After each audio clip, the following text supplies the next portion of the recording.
I remember the clink of silverware against porcelain, the faint hum of laughter, and the smell of roasted chicken wafting through the dining room that night. Our family dinners were a rarity, a forced tradition my father insisted on despite how far we'd all drifted over the years. I sat across from my sister Lauren, her perfect manicure tapping idly on the table, her smile as polished as the crystal wine glass in her hand. My father at the head of the table looked grayer than I remembered, his eyes carrying a weight I couldn't quite read. My mother, as always, fussed over the mashed potatoes, pretending not to notice the undercurrent of tension that seemed to follow us like a shadow. I was 38, the founder of a construction company I'd poured my blood and sweat into for over a decade, and yet sitting there, I felt like a kid waiting for approval that never came. The conversation started innocently enough, small talk about the weather. Mom's garden, Lauren's latest vacation to some tropical island I couldn't afford to even dream about. I nodded along, my mind half on the payroll issues I'd been grappling with at work. Building something from nothing wasn't just a job. It was my identity. Every brick laid, every contract signed, every late night poring over blueprints, it was me. I'd sacrificed relationships, sleep, and any semblance of a personal life to make it happen. Lauren, on the other hand, had never shown interest in the company. She'd floated through life on charm and Dad's credit card, her biggest achievement being a briefly popular lifestyle blog she abandoned after 6 months. So when Dad cleared his throat, his voice cutting through the idle chatter, I didn't expect the ground to shift beneath me. "I've made a decision about the company," he said, folding his hands on the table. His tone was deliberate, the kind he used when there'd be no arguing.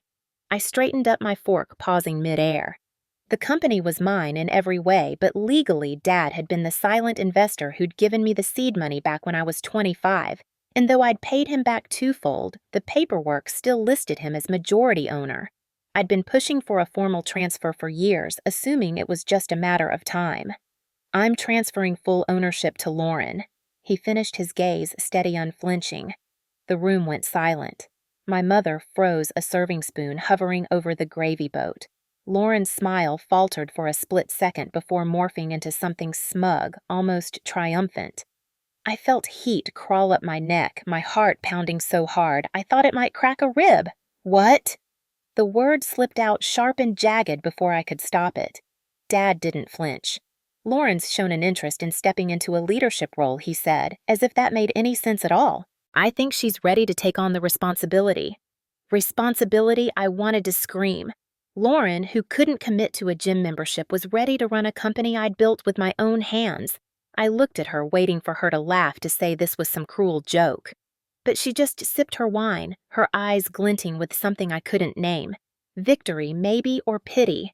My mind raced back through every late night, every calloused hand, every moment I'd told myself it was worth it, because one day it would truly be mine. And now, in one sentence, it had been ripped away. Dad. "I've run that company for 13 years, I said, my voice trembling with the effort to stay calm. "Lauren doesn't even know the difference between a joist and a beam." "This is insane." His jaw tightened, but he didn't budge. "It's my decision, son. I believe this is best for the family." Best for the family. Since when did family mean rewarding entitlement over hard work? I pushed my chair back, the screech of wood against wood echoing in the stunned silence. "Then I guess I'm done," I said, standing. My mother gasped softly, but no one stopped me as I grabbed my coat and walked out the door, slamming behind me with a finality that felt like a punch. I drove aimlessly for hours that night, the city lights blurring through the windshield as anger and betrayal churned in my gut. Resigning felt like the only option. How could I work under Lauren of all people?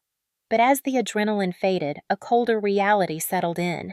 That company was my life. Could I really walk away from everything I'd built, or was there a fight left in me I hadn't yet found?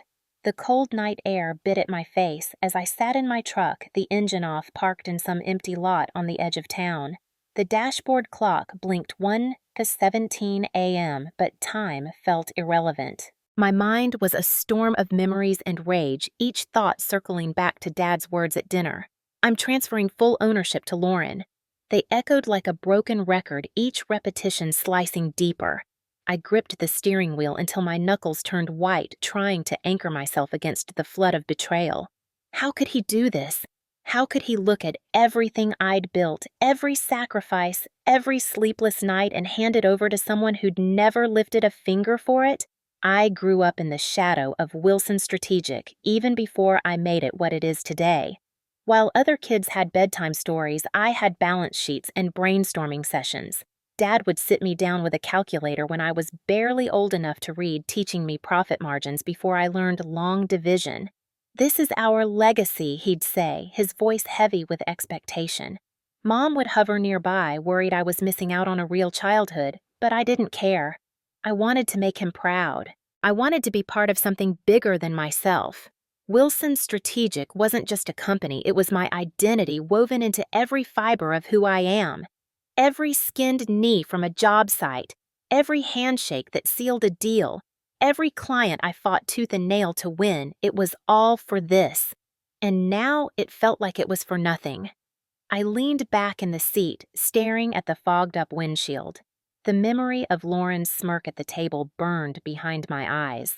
Did she even want this, or was it just another shiny toy for her to play with until she got bored? I couldn't fathom how Dad saw leadership potential in someone who'd never shown up for anything in her life. Was this punishment for something I didn't even know I'd done? Or was it favoritism, plain and simple, choosing his golden child over the one who'd actually earned it? My chest tightened at the thought, a mix of anger and something softer, more broken. I'd spent my whole life trying to measure up, and in one moment he'd told me I never would. The idea of walking away had felt like a lightning bolt of clarity when I stormed out of the house. Resigning would be my line in the sand. I wouldn't bow to this insanity. But sitting here in the dark, the weight of that choice settled like a stone in my gut. Wilson Strategic was more than a job. It was every dream I'd ever had, every version of myself I'd fought to become. Could I really let it go, knowing Lauren would likely run it into the ground? The thought of watching years of my blood and sweat crumble under her indifference made me sick. But staying meant swallowing my pride, working under someone who didn't deserve it, and pretending I was okay with being stabbed in the back by my own family. I rubbed my hands over my face, exhaustion creeping in alongside the anger. There had to be a way to fight this. Maybe I could reason with Dad, show him the numbers, remind him of the contracts I'd secured, the crew I'd built from the ground up. Or maybe I could confront Lauren, force her to admit she wasn't ready for this, that she didn't even want it. But deep down, I knew neither of them would budge. Dad's mind was made up, and Lauren, well, she'd probably revel in the power just to spite me. I felt trapped, caught between a rock and a hard place with no clear path out. My phone buzzed in my pocket, snapping me out of the spiral. I pulled it out the screen, glaring in the dim cab of the truck. It was a text from Mom. "Please come home. We need to talk." My thumb hovered over the reply button, torn between the urge to ignore it and the faint flicker of hope that maybe she'd take my side. Or maybe she'd just try to smooth things over, like always pretending we could all just move on. I didn't know if I could face that house again tonight, or if I even wanted to hear what she had to say after everything that had happened. But as I stared at the message, a new question gnawed at me. What if there was something she knew? Something she hadn't said at the table that could change everything I sat there in the truck. Mom's text glowing on my phone like a tiny beacon in the dark. "Please come home. We need to talk." My thumb still hovered over the screen, uncertainty knotting my insides. The idea of walking back into that house facing the same walls that had just witnessed my world being turned upside down felt like stepping into a lion's den. But that flicker of hope, or maybe desperation, kept nagging at me. What if Mom knew something more about Dad's decision? What if there was a crack in this nightmare I could pry open? I let out a shaky breath, the cold air in the cab fogging up again as I wrestled with myself. I thought about Lauren for the 100th time that night. My sister, the eternal free spirit who'd spent her life floating from one whimsical idea to the next, art galleries where her pieces never sold odd jobs. She quit after a week social media stunts that got more likes than cents. She'd always been the one who could do no wrong in Dad's eyes, the one he'd smile at even when she flaked on family dinners or forgot birthdays. Meanwhile, I'd been the one grinding, proving myself over and over, only to be overlooked. And now, with her sudden flashy engagement to that tech startup guy with more money than personality, she'd somehow become the golden ticket for Wilson Strategic. Dad had said it himself at dinner. Lauren and her fiancé bring a fresh vision. They're the future. The future. As if my years of sweat and sacrifice were just a dusty old chapter to be closed. I shook my head, bitterness rising like bile. How could they be so blind? Did they not see that Lauren didn't have the first clue about running a business? She'd never balanced a budget, never stayed up until dawn, troubleshooting a failing project, never had to look a client in the eye and promise results while praying you could deliver. She'd probably turned board meetings into Instagram photo ops while the company I'd built crumbled. The thought made my hands clench around the steering wheel again, the leather creaking under my grip. I wanted to scream, to drive straight to her trendy loft and demand to know if she even cared about any of this, or if she was just playing along to keep Dad's approval. But then there was Mom's message pulling me back from the edge of that fantasy. I couldn't ignore the way her words tugged at something deeper, something raw. Mom had always been the peacemaker, the one who tried to stitch our family together when Dad's expectations tore us apart. Growing up, she'd slip me extra cookies after Dad's late-night business lectures, whispering that I didn't have to carry the world just yet. But she'd never stood up to him, not really. Even tonight, she'd stayed quiet while he dropped that bombshell about Lauren taking over. Was this text her way of finally choosing a side, or just another attempt to smooth over the jagged edges of our mess? I hated how much I wanted it to be the former, how much I needed someone in my corner right now. I glanced out the windshield at the empty lot, the distant streetlights casting faint halos on the asphalt. The silence was suffocating, broken only by the faint hum of a car passing somewhere down the road. If I went home, I'd have to face them, Dad's stubborn certainty, Mom's cautious hope, and the ghost of Lauren's smirk lingering in every corner. If I didn't, I'd be running from the only fight that ever mattered to me. My legacy, my life's work was on the line, and I couldn't just sit here forever stewing in my own head.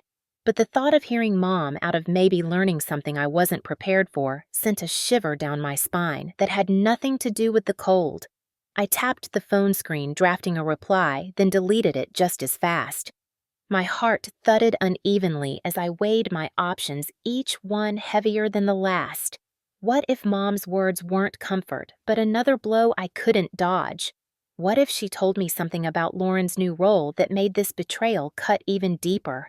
I stared at the empty lot, willing an answer to appear, but the night stayed silent. Finally, I made a decision, though it felt like stepping off a cliff. I turned the key in the ignition, the engine rumbling to life, and pointed the truck toward home. But as I pulled onto the road, a new fear gripped me. Was I driving toward a chance to fight or straight into a truth I'd never recover from? The truck's headlights sliced through the dark as I drove toward home, the hum of the engine a steady companion to the chaos in my head. My hands gripped the wheel too tightly, knuckles pale against the leather as Mom's text replayed in my mind like a stuck record. Please come home. We need to talk. Those words felt like a lifeline and a landmine all at once. I didn't know if I was heading toward reconciliation or another gut punch, but the not knowing gnawed at me worse than the cold seeping through the cracked window. The familiar streets blurred past each turn a step closer to the house I'd stormed out of just hours ago. Dad's voice still echoed in my ears, sharp and final as he laid out the future of Wilson Strategic. Lauren, my flighty, irresponsible sister, was to inherit it all, while I, the one who'd bled for every contract, every late night, every impossible deadline, was relegated to guiding her. Guiding her. The phrase burned like acid in my chest. I'd poured a decade of my life into building that company from a struggling startup into something Dad could be proud of, and yet, in his eyes, I was just a stepping stone for Lauren's so-called vision. The betrayal wasn't just about the business, it was personal, a rejection of everything I'd fought to be. I slowed at a stoplight, the red glow casting harsh shadows across the dashboard. My mind drifted to the dinner table to the moment Dad dropped the bomb. Lauren had sat there all wide-eyed and faux humble, nodding as if she even understood what was at stake. Her fiancé Travis, with his smug grin and tailored suit, had chimed in about disruptive innovation like he'd invented the term. I wanted to laugh to scream to ask if either of them even knew what a P&L statement was. But I'd held my tongue, my jaw so tight I thought it might crack, while Mom's worried eyes darted between us, silently pleading for peace. She hadn't said a word then, and now, here I was, driving back to hear her out, hoping, praying she'd finally take my side. As I turned onto our street, the house came into view, its windows glowing like judgmental eyes in the night. My stomach twisted, a mix of dread and defiance churning inside me. What could Mom possibly say to make this right? I parked in the driveway, the engine ticking as it cooled, and sat there for a long moment staring at the front door. Memories flooded an unbidden dad, teaching me to balance a ledger at the kitchen table, Mom's quiet pride when I landed my first big client. This house held the blueprint of my dreams, and now it felt like enemy territory. I grabbed my phone, rereading her text one last time, searching for a hint of what awaited me inside. There was none. I stepped out into the frigid air, my boots crunching on the gravel, each step heavier than the last. The weight of the day pressed down on me, Dad's dismissal. Lauren's undeserved triumph, the endless loop of what-if questions I couldn't answer. What if Mom was just going to parrot Dad's reasoning, asking me to be the bigger person again? What if she wanted me to step aside gracefully to swallow my pride and pretend I wasn't breaking inside? I reached the porch, my hand hesitating on the doorknob, the cold metal biting into my palm. I could still turn back, drive away, let this fester until I had a plan. But running wasn't who I was. I'd fought for everything I had, and I wasn't about to stop now, even if facing Mom meant risking another fracture in this already shattered family. The door creaked open, the warmth of the house hitting me like a wall. The familiar scent of Mom's lavender candles mingled with something new, something tense hanging in the air.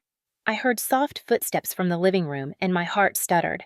Was it Mom waiting with an explanation, or Dad ready to double down on his decision? I took a shaky breath, steeling myself for whatever came next, but as I rounded the corner, I froze.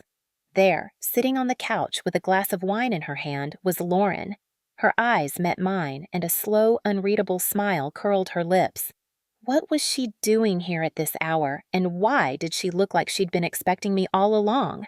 I stood there in the entryway, my boots still damp from the gravel outside, staring at Lauren as she lounged on the couch like she owned the place.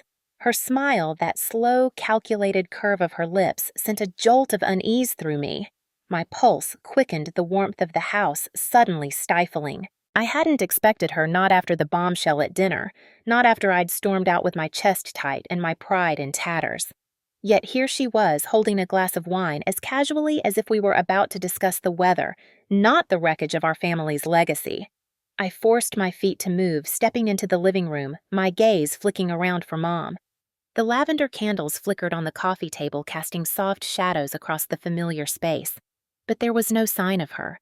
The silence stretched thick and heavy, broken only by the faint clink of Lauren's glass as she set it down.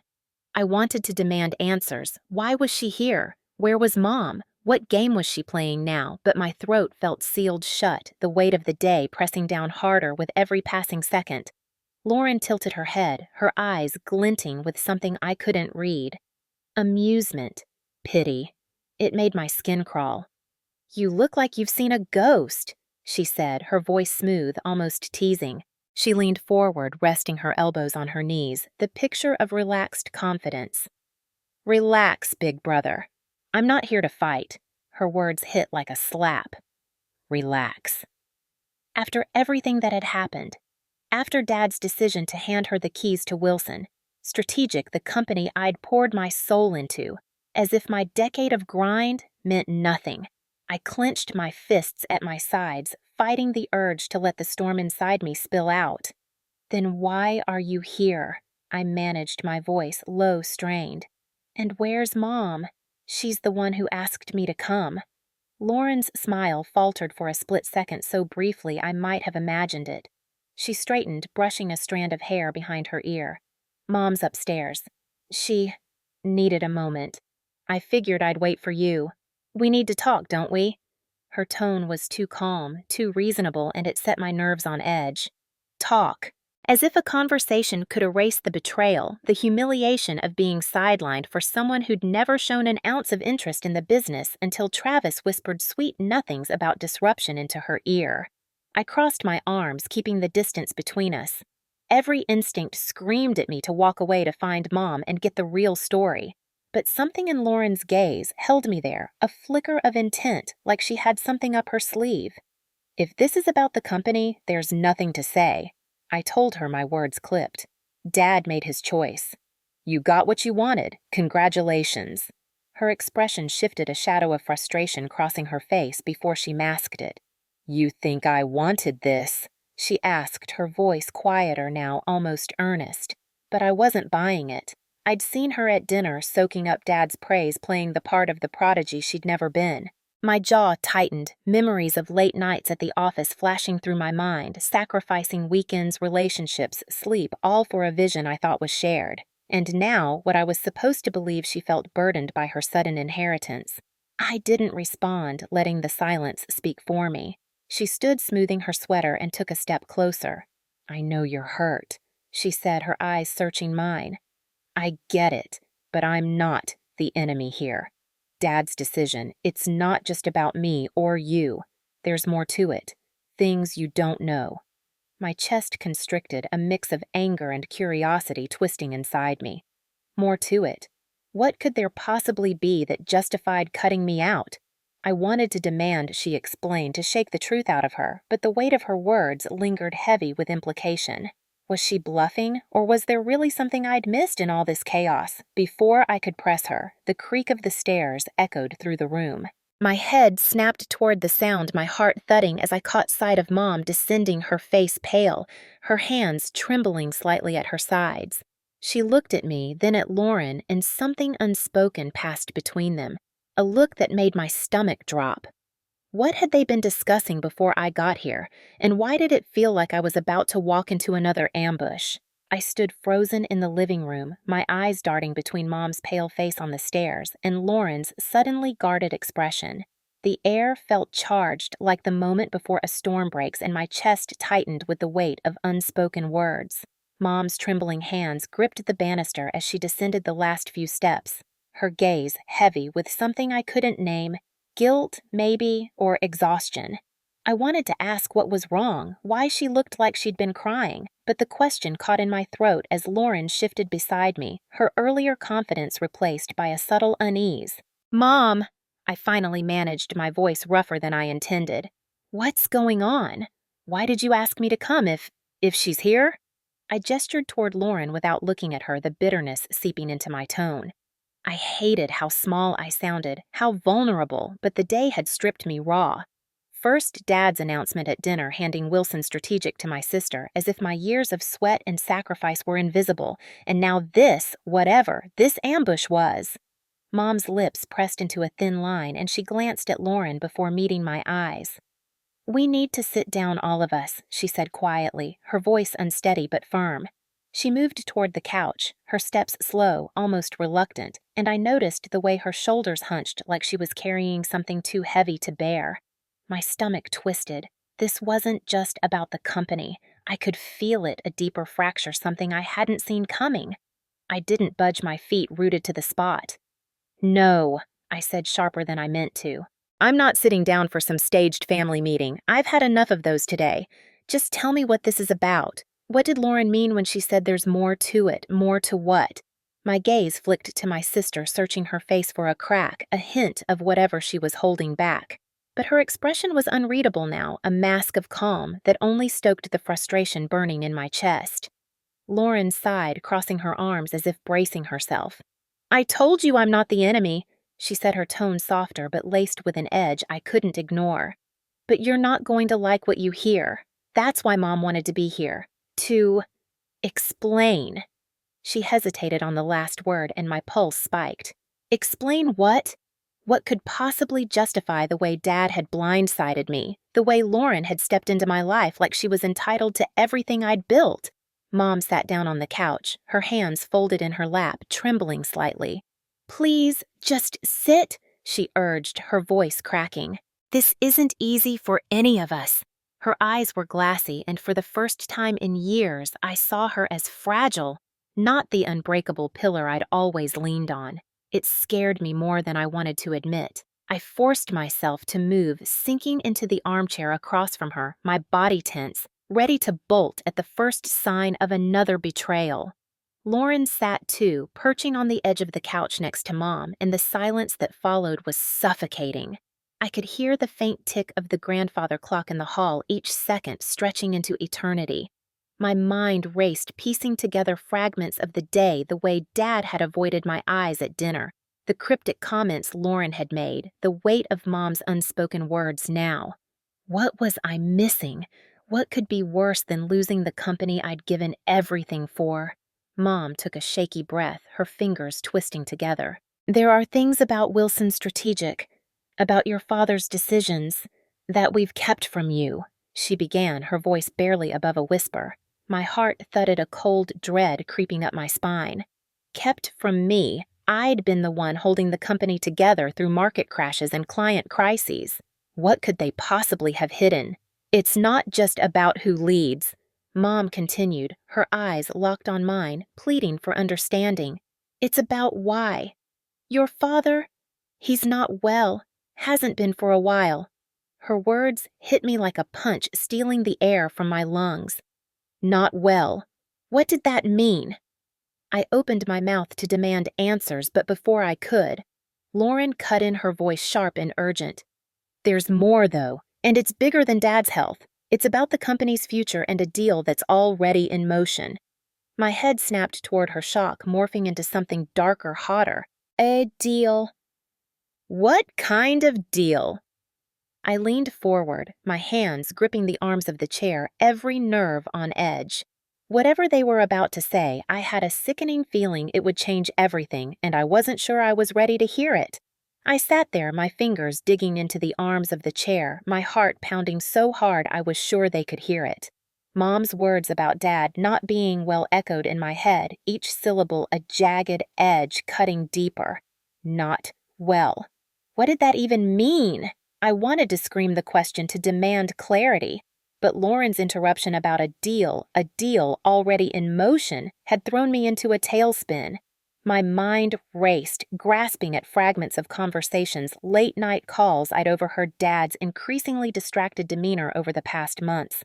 How had I missed this? How had I been so blind? I turned to Lauren, my voice low, almost a growl. What deal? What are you talking about? My eyes bore into hers, searching for a flicker of hesitation, a sign she was holding back.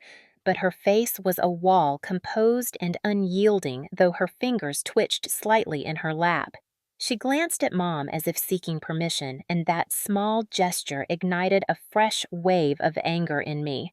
Permission for what? To keep lying, to keep me in the dark about the company I'd poured my soul into. Mom cleared her throat, her voice still shaky but resolute. Your father, he's been working on something big. Something he thought would secure Wilson Strategic's future. He didn't tell you because he didn't want to burden you, not until it was finalized. She paused, her eyes dropping to her hands, and I could see the strain etched into every line of her face. My chest tightened. Burden me. I'd carried the company through every storm imaginable. If anyone could handle a burden, it was me. What kind of deal, Mom? I pressed, my patience fraying. And why does it sound like I'm the last to know? I've been running operations for years? I deserved to know. My voice cracked on the last word, betraying the hurt I'd been trying to bury all day. First, Dad handing the reins to Lauren without so much as a discussion, and now this, a secret plan I'd been excluded from. It felt like a slap, a dismissal of everything I'd sacrificed. Lauren shifted, her posture stiffening. It's a merger, she said finally, her tone clipped as if she resented having to explain. With Carver and Sons, they've been circling us for months, and Dad signed the preliminary agreement last week. It's not just about leadership, it's about survival. We've been bleeding money more than you realized, and this was his way out. Her words landed like bricks, each one heavier than the last. A merger with Carver and Sons of all companies. They were vultures known for gutting smaller firms like ours, stripping them for parts. I'd fought tooth and nail to keep our clients happy, to keep us independent, and now this! I shook my head, disbelief morphing into something raw and bitter. No way. Dad wouldn't do that. He knows what they are. He knows what that would mean for our people, for our legacy. My voice rose trembling with the weight of it all. I thought of Jen in accounting who'd been with us since I was a kid, and Mark in sales who'd just had his second child. A merger with Carver would mean layoffs, slashed budgets, maybe even the end of Wilson Strategic as we knew it. How could Dad think this was the answer? Mom reached out her hand, hovering in the air like she wanted to bridge the gap between us, but didn't know how. He didn't have a choice, she whispered, her voice breaking. The numbers, they've been bad for longer than you think. And with his health, he's been pushing himself too hard. The stress, it's taken a toll. He thought this would protect us, protect you, even if it meant letting go of some things. Protect me! I wanted to laugh, but the sound lodged in my throat, bitter and hollow. Protect me by selling off everything I'd built. By hiding the truth until it was too late. I leaned back, my hands falling limp at my sides, the fight draining out of me for a moment as the reality sank in. But then Lauren's phone buzzed on the coffee table, the sharp sound slicing through the tension. She glanced at it, her expression tightening, and a cold dread crept up my spine. What now? I demanded, my voice sharper than I intended. Who's texting you at a time like this? Lauren hesitated, her hand hovering over the phone, and that split second of pause told me everything I needed to know. Whatever was on that screen, it wasn't good. Her eyes flicked to mine, a flash of something unreadable crossing her face. Guilt, maybe, or fear. It's nothing. She started, but I wasn't buying it. Not after today, not after everything. Show me, I said, my tone leaving no room for argument. My heart thudded as she reluctantly picked up the phone, her fingers trembling just enough to confirm my worst suspicions. What else was she hiding? What else could possibly make this day any worse? As Lauren's fingers hovered over the phone, the air in the room seemed to thicken, pressing down on me with an almost tangible weight. My demand to see the screen hung between us, sharp and unyielding, and for a moment I thought she might refuse. But then, with a sigh that sounded more like surrender than defiance, she turned the phone toward me. The screen glowed with a single new message, and as my eyes scanned the words, my stomach dropped. It was from Dad. Just a few words, but they hit like a punch. Call me now. Urgent. My throat tightened, 1,000 questions clawing at the inside of my skull. Urgent. Was it his health? Was it the merger? Or was there something else? Something even worse that I hadn't been prepared for. I looked up at Lauren, searching her face for answers, but her expression was guarded, her jaw set tight. She knew something, I could feel it, and the fact that she wasn't saying it out loud only fueled the fire burning in my chest. Call him, I said, my voice low, almost a whisper, but carrying every ounce of urgency I felt. My hands clenched into fists at my sides, nails digging into my palms as I fought to keep my composure. Lauren hesitated, her thumb hovering over the call button, and that hesitation was enough to make my patience snap. Now, Lauren. Whatever it is I deserve to know, I'm done with the secrets. She nodded a quick, jerky motion and pressed the button, putting the phone on speaker. The dial tone filled the room, each ring stretching into eternity. Mom sat frozen on this couch, her hands clasped so tightly her knuckles were white, her eyes darting between us like she was waiting for the world to collapse. I couldn't blame her.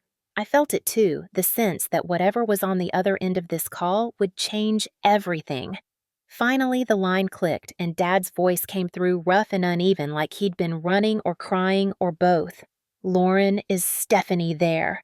My heart lurched at the sound of my name, at the way it trembled on his lips.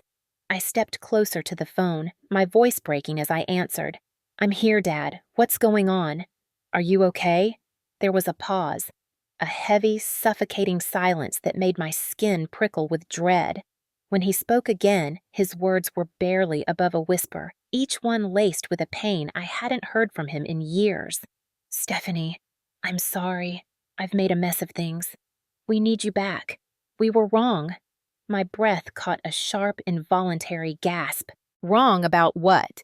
About pushing me out, about the merger, or something deeper, something I couldn't even fathom yet. Dad, what are you talking about?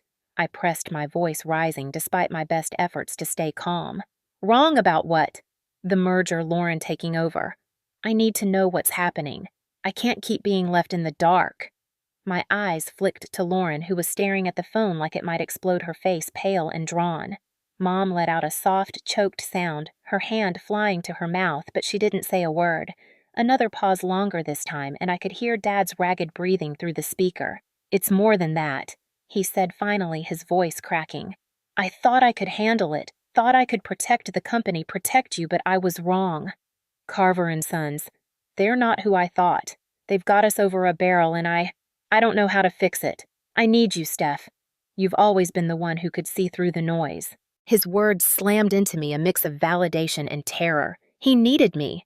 After everything, after sidelining me, after handing the reins to Lauren, without a word, he was admitting he couldn't do it without me.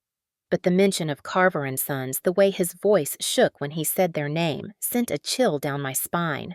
Over a barrel. What did that mean? Had he signed something he couldn't undo? Had he gambled everything we'd built on a deal that was already falling apart? I opened my mouth to respond, to demand more, but before I could, Dad coughed a harsh grating sound that made my chest tighten with worry. "I'm at the office." He managed his voice weaker now. "Can you come? There are things I need to show you, things I can't say over the phone." The line crackled, and for a moment I thought we'd lost the connection. Then I heard it, a faint murmur in the background, someone else's voice, low and urgent. Who was with him, and why did it sound like they were arguing? "Dad, who's there?" I asked, my tone sharp, my pulse racing. "Are you alone?" But his response didn't come. Instead, the line went silent, the call ending abruptly with a hollow beep that echoed in the room. I stared at the phone, my mind spinning, fear and frustration warring inside me. What was happening at the office? And what wasn't he telling me I had to get there, had to see for myself? But what if I was walking into something I couldn't handle? I stood there, the phone still in Lauren's trembling hand, the silence in the room suffocating after Dad's call cut off. My heart pounded so hard I could feel it in my throat, each beat a hammer against my ribs. What had just happened? Who was with him at the office? And why did his voice sound so broken, so unlike the unshakable man I'd always known? My mind raced with possibilities, each one darker than the last. Carver and Sons had us over a barrel, he'd said. What did that mean? A bad deal? Blackmail? Or had he signed away something he couldn't take back? I turned to Lauren, my voice tight, barely containing the storm inside me.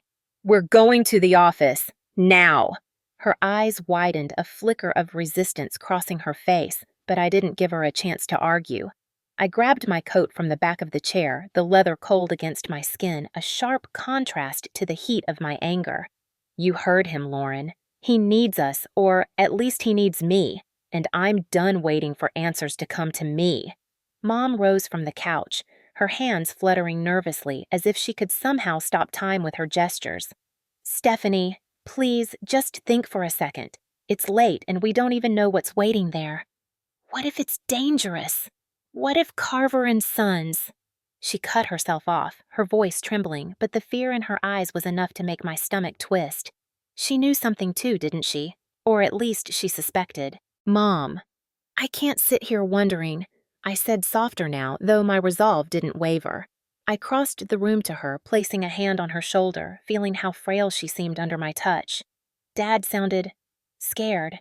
I've never heard him like that. I have to go. I have to know what's happening. Her lips pressed into a thin line, and she gave a small reluctant nod, tears brimming in her eyes. But Lauren still stood near the door, arms crossed, her expression a mix of defiance and uncertainty. "You don't have to come," I told her, meeting her gaze head on. "But I'm not asking for permission. This is my family's company too, and I'm done being sidelined." Her jaw tightened, and for a moment I thought she'd fight me on it. But then she sighed a heavy, defeated sound and grabbed her purse. "Fine, let's go. But don't say I didn't warn you if this blows up in our faces." The drive to the office felt like it stretched on forever, even though it was only 20 minutes. The city lights blurred past us, streaks of white and yellow against the dark, mirroring the chaos in my head. I sat in the passenger seat, staring out the window, my hands clenched in my lap. Lauren drove in silence, her knuckles white on the steering wheel, the tension between us thick enough to choke on. What was I walking into? Dad's words, replayed in my mind. "I need you, Steph. You've always been the one who could see through the noise. It should have felt like vindication hearing him admit he needed me after months of being shut out, but all I felt was dread. What noise? What mess had he created that even he couldn't untangle? When we finally pulled into the parking lot, the office building loomed ahead, a monolith of glass and steel, its top floors still lit despite the late hour. My chest tightened as I spotted Dad's car parked near the entrance, crooked like he'd pulled in too fast and didn't bother to straighten it. That wasn't like him. He was meticulous, always composed. Seeing that small detail out of place made my unease spike into something closer to panic. I stepped out of the car, the night air biting at my skin, and glanced at Lauren. She looked as nervous as I felt her eyes scanning the building like she expected someone to jump out of the shadows. "Ready?" I asked, though I wasn't sure I was. She nodded, but her hesitation lingered a weight in the air between us. We walked toward the entrance, the automatic doors sliding open with a hiss that seemed too loud in the quiet. The lobby was empty, the security desk unmanned, which only deepened my sense of wrongness. Where was everyone? Why did it feel like we were stepping into a trap? As we approached the elevators, I noticed a faint light flickering from the hallway leading to Dad's office. My breath caught. Was that him? Or someone else entirely? I pressed the elevator button, the ding echoing in the stillness, but my eyes stayed on that hallway. Whoever or whatever was down there, I was about to find out, and I couldn't shake the feeling that once I did, there'd be no turning back. The elevator doors slid open with a muted thud, and I stepped inside, Lauren right behind me. The air felt stale heavy with the silence of the late hour, and as the doors closed, sealing us in, my pulse quickened. I jabbed the button for the executive floor. Dad's floor, the number lighting up with an eerie glow. The hum of the elevator was the only sound, but it couldn't drown out the storm of thoughts in my head. What was waiting for us up there? Dad's broken voice from the phone call kept replaying each word, a splinter in my mind. Carver and Sons has us over a barrel. What did they have on him on us? And why did I feel like I was walking straight into the jaws of something I couldn't control? Lauren shifted beside me, her arms still crossed her face, a mask of tightly controlled fear. I wanted to say something to ease the tension between us, but my throat felt too tight. We'd been at odds for months, ever since I'd been pushed out of the family business after questioning Dad's reckless expansion plans. She'd stayed silent, then siding with him, or at least not fighting for me. Now, here we were united by some unspoken dread, but the rift between us hadn't healed. Could it ever? I glanced at her from the corner of my eye, wondering if she felt the same gnawing guilt I did for letting things get this far. The elevator dinged and the doors parted, revealing the dimly lit hallway of the executive floor. The familiar scent of polished wood and stale coffee hit me a reminder of countless late nights I'd spent here poring over contracts and strategies to keep Wilson Strategic afloat. But tonight it felt different, hostile, like the building itself was holding its breath. I stepped out my boots, clicking softly against the hardwood, and motioned for Lauren to follow. The hallway stretched ahead, leading to Dad's corner office, where a sliver of light spilled from beneath the door. My stomach churned. He was there. Or someone was. I moved forward, each step deliberate, though my heart screamed at me to turn back. Lauren's breathing was shallow behind me, and I could feel her hesitation like a weight pulling at my resolve. "Steph," she whispered, her voice barely audible. "What if it's not just Dad in there?" I stopped, turning to face her. Her eyes were wide, reflecting the faint light, and for the first time in months, I saw raw vulnerability in her. It shook me more than I expected. "Then we deal with it," I said, though my confidence felt like a thin veneer. "We're not kids anymore, Lauren. Whatever's happening, we face it together." She nodded, but her expression told me she wasn't convinced. I couldn't blame her. I wasn't sure I believed my own words either. As we neared Dad's office, the muffled sound of voices seeped through the door, low, tense, and unmistakably male. My chest tightened. That wasn't just Dad. I recognized the cadence of his speech, strained and clipped, but there was another voice, deeper, slick, with a kind of arrogance that sent a chill down my spine. Carver and Sons. It had to be. What were they doing here at this hour? I reached for the doorknob. My hand trembling slightly, but Lauren grabbed my arm, her grip surprisingly strong. "Stephanie?" Wait, she hissed, her voice urgent. We don't know what's going on. We can't just barge in. What if… She didn't finish, but she didn't need to. The unspoken possibilities hung between us, blackmail threats or worse. My mind flashed to Mom's tearful face back at the house, her fear that this might be dangerous. Was she right to worry? I pulled my arm free, but I couldn't ignore the doubt creeping in. I pressed my ear against the door, straining to make out the words. Dad's voice cut through sharp and desperate. You can't do this, Carver. We had an agreement. The other voice laughed, a cold, mocking sound that made my blood run cold. Agreements change, Wilson. You should have known better than to trust us. My heart stopped. Trust us. What had Dad gotten himself into? What had he risked, and for what? I felt. Lauren's hand on my shoulder, a silent plea to pull back, but I couldn't. I had to know the truth, even if it shattered everything I thought I knew about my family. My fingers tightened around the doorknob, the metal cool against my skin. One turn and there'd be no going back. Was I ready to face whatever lay on the other side? I stood there, frozen, my hand on the doorknob, the cold metal biting into my palm. The voices on the other side of Dad's office door were a jagged edge against my nerves, his desperate plea, that sinister laugh from the stranger who could only be from Carver and Sons. My mind raced, stitching together fragments of overheard conversations and half-truths I'd ignored for years. What had Dad done? What kind of agreement had he made, and why did it sound like our entire family was dangling by a thread because of it? I wanted to turn away, to drag Lauren back to the elevator and pretend we'd never come here, but my feet wouldn't budge. The truth, whatever it was, felt like a storm I couldn't outrun. Lauren's grip on my shoulder tightened, her breath hitching as she leaned closer. Steph, we should call someone. The police or… I don't know anyone but us. Her voice trembled, and I saw the fear in her eyes mirroring my own. But who could we call? Mom was a wreck at home, already drowning in worry. The board members were either clueless or complicit. And the police, if Dad was in as deep as it sounded, they might only make things worse. I shook my head, the motion more for myself than for her. No, we handle this. We have to. Her face crumpled, a flash of the little sister I used to protect from every scraped knee and harsh word. But we weren't children anymore, and this wasn't a playground scrape. This was Wilson Strategic, our family's legacy, and it was slipping through our fingers. I turned back to the door, my resolve hardening even as my stomach churned.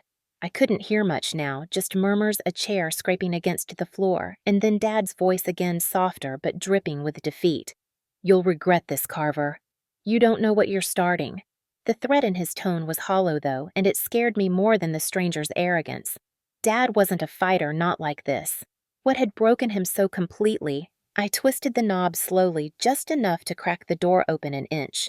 The sliver of light widened, and I caught a glimpse of Dad's silhouette slumped in his chair, his hands gripping the desk like it was the only thing holding him upright. Across from him stood a man I didn't recognize, tall, impeccably dressed, his smirk as sharp as a blade.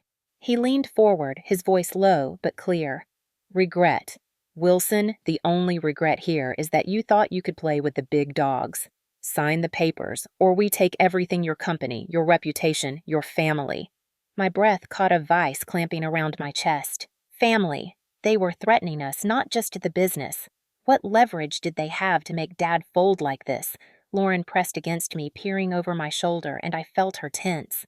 I wanted to shove the door open to storm in and demand answers, but something in me screamed to wait.